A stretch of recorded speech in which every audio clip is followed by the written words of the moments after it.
Mega TV நேயர்களுக்கு வணக்கம். பெண்கள்.com நிகழ்ச்சியில் உங்கள் அனைவரையும் சந்திப்பதில் பெரும் மகிழ்ச்சி. இன்னைக்கு முழங்கால் மூட்டு வலி அப்படின்றது ஒரு 40 வயசை தாண்டின உடனே அது ரொம்பவும் கஷ்டப்படுத்தக்கூடிய ஒரு விஷயமா இருக்குது. அதுக்கு இன்னைக்கு 3வது காலாக தடி ஊண்டி நடக்கக்கூடிய ஒரு சூழல்கள்லாம் இன்னைக்கு நிறைய பேருக்கு ஏற்பட்டிருக்கு. இதற்கு பொதுவாக எலும்பு பலவீனம், எலும்பு ஜாயிண்டில் ஏற்படக்கூடிய அந்த மூட்டு எலும்பு தேய்மானம் அப்படின்றோம். அந்த இடத்துல இருக்கக்கூடிய லூப்ரிகேஷன் பற்றாக்குறையினால் இது ஏற்படுது அப்படின்றோம்.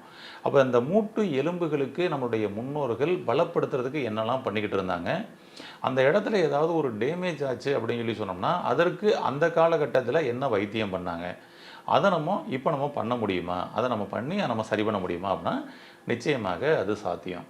அன்றைய காலகட்டங்களில் பொதுவாக இந்த மாதிரி மூட்டு வலி முழங்கால் வலி பிரச்சனை வர்றதுன்றது ரொம்ப ரேராக தான் இருந்தது. 90 வயசு 95 வயசுக்காரங்க கூட நிறைய பேர் மூட்டு வலி முழங்கால் வலி இல்லாமல் நல்லா நடந்து போய்கிட்டு இருந்தாங்க. அந்த காலகட்டத்தில் இருந்தது.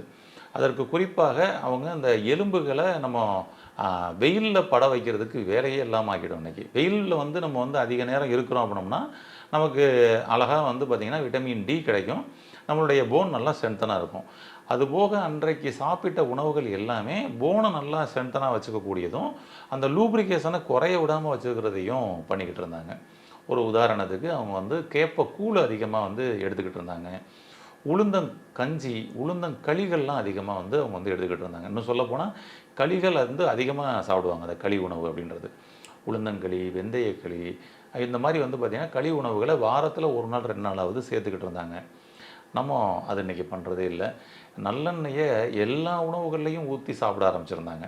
ஆமாம், அப்போ நமக்கு உடம்புக்குள்ளே அந்த லூப்ரிகேஷனுக்கு ரொம்ப அருமையாக சப்போர்ட் பண்ணி கொடுத்துச்சு.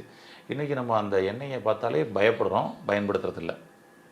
இப்படி உணவு முறையிலையும் லைஃப் ஸ்டைல்லையும் இன்றைய காலகட்டத்தில் இந்த தலைமுறையினர் டோட்டலாக மாறி இருக்கிறதுனுடைய விளைவுகள் அது சீக்கிரமாகவே மூட்டு எலும்பு தேய்மானம், மூட்டு ஜாயிண்டில் பெயின், மூட்டு ஜாயிண்ட் வீக்கம் அப்படின்லாம் வந்துடுது. அன்றைக்கி பனைமரத்துலேருந்து கீழே விழுந்தாங்க. கீழே விழுந்தவங்கள கூப்பிட்டு போயிட்டு அழகாக ஒரு நாட்டு கட்டு போட்டாங்க. நாட்டு கட்டு போட்டுக்கிட்டு அவங்களுக்கு நாட்டு கோழி அடித்து சூப்பு கொடுத்தாங்க, ஆட்டுக்கால் சூப்பை கொடுத்தாங்க. கூடவே சேர்ந்து இந்த மாதிரி உளுந்தங்கஞ்சி உளுந்தங்களி போன்றதும் கொடுத்தாங்க. ஒன்றும் பெரிய ப்ராசஸ் பண்ணலை, ஆனால் ஈஸியாக அது சேர்ந்துக்குச்சு. அதுக்கப்புறம் அந்த டிஸ்டர்பன்ஸ்ன்றது வரல.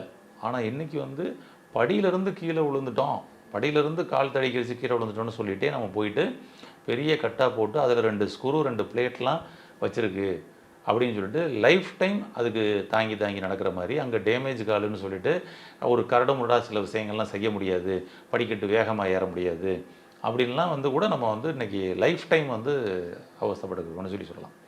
அந்தளவுக்கு எலும்புகளை பலவீனப்படுத்திக்கிறோம். ஒரு சின்னதாக வண்டியிலேருந்து கீழே விழுந்த உடனே ஒரு மூட்டுகளில் பயங்கரமாக வீங்கிடுது. அப்போ இதுக்கெல்லாம் நம்மளுடைய முன்னோர்கள் என்ன பண்ணாங்க அப்படின்னோம்னா, இந்த மாதிரி முழங்கால் மூட்டில் ஏற்படக்கூடிய வீக்கம், வலி, நீர் தேக்கம், அந்த இடத்துல அப்படியே ரெட்டிஸ் ஆகிடுச்சு, டைட்டாக இருக்குது அப்படின்னு எப்படினாலும் அந்த இடத்துல வீக்கம் இருக்குதுன்னா அவங்க ஒரு பற்று முறை பயன்படுத்துகிறாங்க, பத்து போடுறது. ஆமாம், அப்போ அந்த முழங்காலில் மூட்டு ஜாயிண்ட்டுகளில் எங்கேனாலும் சரி, முழங்கால் மூட்டு ஜாயிண்ட்டு, தோள்பட்டை ஜாயிண்ட்டு, ஆங்கிள் ஜாயிண்ட்டு, எந்த இடத்துலனாலும் மூட்டு ஜாயிண்ட்டுகளில் ஏற்படக்கூடிய வீக்கம், வலி, அந்த லூப்ரிகேஷன் ட்ரை ஆகி கொடன்னு கால் ஆடுது. நின்னா எனக்கு என்னோடய உடம்பை காலால் பேலன்ஸ் பண்ண முடியல. அதனால் என்ன ஆகும்னா கால் பார்த்திங்கன்னா ஒருத்தவங்களுக்கு அப்படியே முன்னாடி மடங்கும், இல்லை பின்னாடி மடங்கும், இல்லை அகலமாக விரியும், இல்லை உள்பக்கம் ஒட்டும். ஏன்னா அந்த பாடியோட வெயிட்டை அது தாங்க முடியாதனால கீழே உள்ள இந்த ஃபீமர் போனு ஓகேங்களா, இது எல்லாமே பார்த்திங்கன்னா வீக்காக ஆரம்பிச்சிடும். அப்போ அது பெண்டு கொடுக்க ஆரம்பிச்சிது, வளைய ஆரம்பிச்சிருது. அதுக்கு குறிப்பாக முழங்கால் மூட்டு ஜாயிண்ட்டு பெண்ட் ஆகிடும். இப்போ இதை நம்ம போயிட்டு அந்த நீ ரீப்ளேஸ்மெண்ட் பண்ண வேண்டிய ஒரு கண்டிஷனுக்கு இவங்க போக ஆரம்பிச்சிடுவாங்க.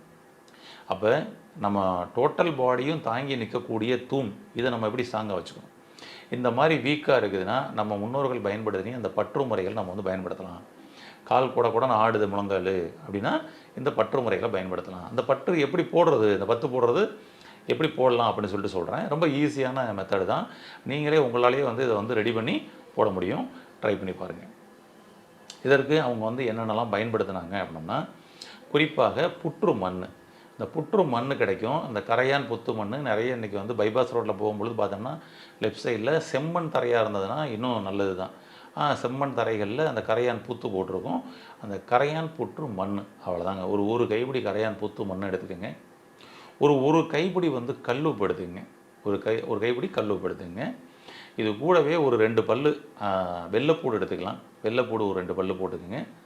அது போக பிரண்டையில் அப்படி ஒரு 2 துண்டு, 2 துண்டு வந்து எடுத்து அதையும் வந்து போட்டுக்குங்க. பெருங்காயம் ஒரு துண்டு போட்டுக்குங்க. பெருங்காயம் ஒரு துண்டு போட்டுக்குங்க. இது கூட வெள்ளை முட்டை, அந்த முட்டையினுடைய வெள்ளை கரு இருக்கு இல்லையா, அந்த வெள்ளை கரு அதை கூட ஊற்றிங்க. கூடவே வந்து ஒரு சுக்கு ஒரு துண்டு போட்டுங்க. அவ்வளோதான். இந்த ஐட்டங்களை எல்லாத்தையும் மொத்தமாக சேர்த்து அரைச்சிருங்க. அரைச்சிட்டு அந்த இதை வந்து நம்ம வடி தண்ணி இருக்கு இல்லைங்களா, நம்ம வடி தண்ணியில் எடுத்து போட்டு அப்படியே நல்லா காய்ச்சுங்க. ஒரு பசை பக்குவத்துக்கு வரும்.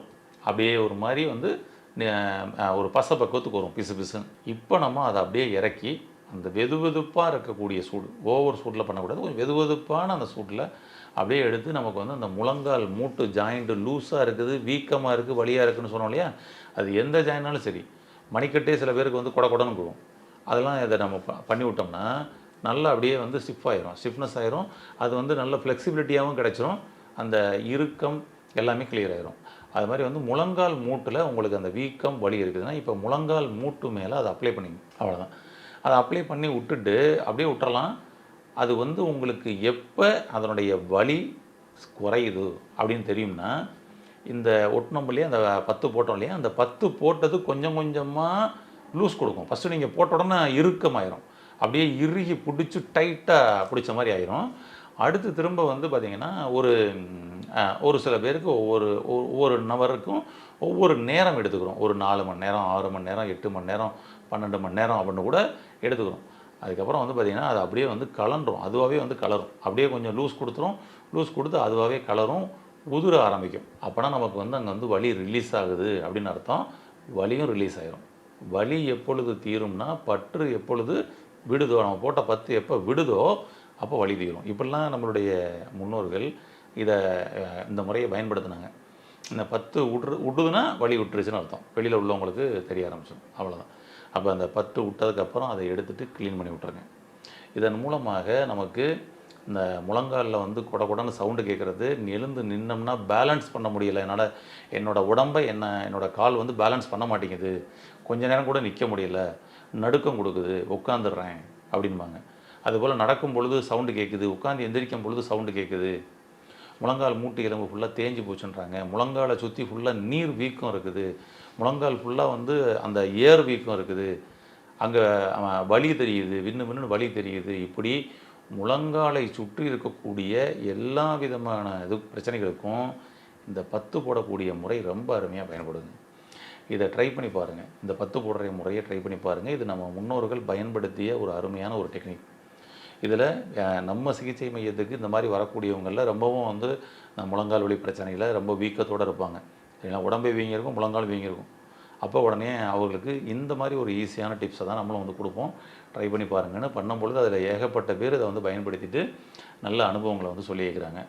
ட்ரை பண்ணி பாருங்கள். உங்களுக்கும் வந்து இந்த முழங்கால் வலி பிரச்சனையிலேருந்து நீங்கள் ஈஸியாக ரெக்கவர் ஆக முடியும். வாழ்த்துக்கள். நன்றி.